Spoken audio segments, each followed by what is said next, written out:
আজ ১৯ মে ২০২৪ খ্রিস্টাব্দ ৫ জ্যৈষ্ঠ ১৪৩১ বঙ্গাব্দ এবং ১০ জিলকদ ১৪৪৫ হিজরি। পৃথিবীতে বহু মানব তার কৃতকর্ম দ্বারা ইতিহাসের পাতায় স্বর্ণাক্ষরে লিখে গেছেন নিজের নাম। হয়তো নিজেও জানতেন না তার মধ্যে লুকিয়ে থাকা দেশত্ববোধ ও ভালোবাসা তাকে চির অম্লান করে রাখবে সবার হৃদয়ে। তেমনই একজন রচয়িতা আব্দুল গাফফার চৌধুরী, যিনি বেঁচে থাকবেন তার কালজয়ী গান ও লেখনীর মাধ্যমে প্রতিটি বাঙালির হৃদয়ে। প্রভাত ফেরির আমার ভাইয়ের রক্তে রাঙানো ২১শে ফেব্রুয়ারি গানের সুরে ভেসে তিনি বারে বারে ফিরে আসেন বাঙালির হৃদয়ে। আমার ভাইয়ের রক্তে রাঙানো ২১শে ফেব্রুয়ারি গানটি পুরো জাতিকে ঐক্যবদ্ধ করেছিল বাঙালি জাতিকে সাংস্কৃতিকভাবেও ঐক্যবদ্ধ। ভাষা আন্দোলনকে ভিত্তি করেই বাঙালি জাতিসত্তা নির্মিত হয়েছে।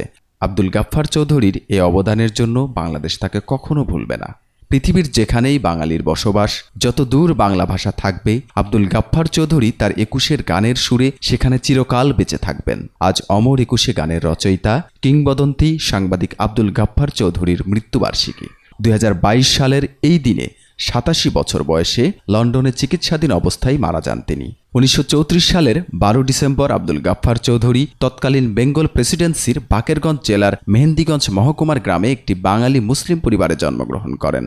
তার মায়ের নাম জোহরা খাতুন এবং বাবা ওয়াহেদ রেজা চৌধুরী।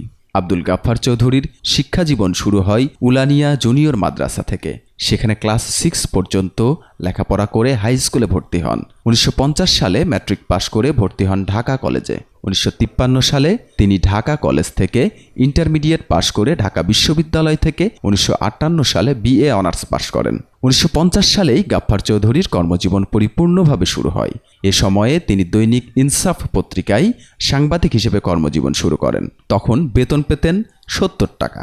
পরে ১৯৫৬ সালে দৈনিক ইত্তেফাকের সহকারী সম্পাদক নিযুক্ত হন। বাংলাদেশের স্বাধীনতার পূর্বেও বাংলা সাহিত্য জগতে তার অবদান উল্লেখযোগ্য। তিনি ১৯৬৭ সালে বাংলা একাডেমি সাহিত্য পুরস্কার পান। ২০০৯ সালে স্বাধীনতা পদকে ভূষিত হন। এছাড়াও বাংলা একাডেমি পদক, স্বাধীনতা পদক, ২১শে পদক, ইউনেস্কো সাহিত্য পুরস্কার, বঙ্গবন্ধু পদক, সংহতি আজীবন সম্মাননা পুরস্কারও পেয়েছেন তিনি।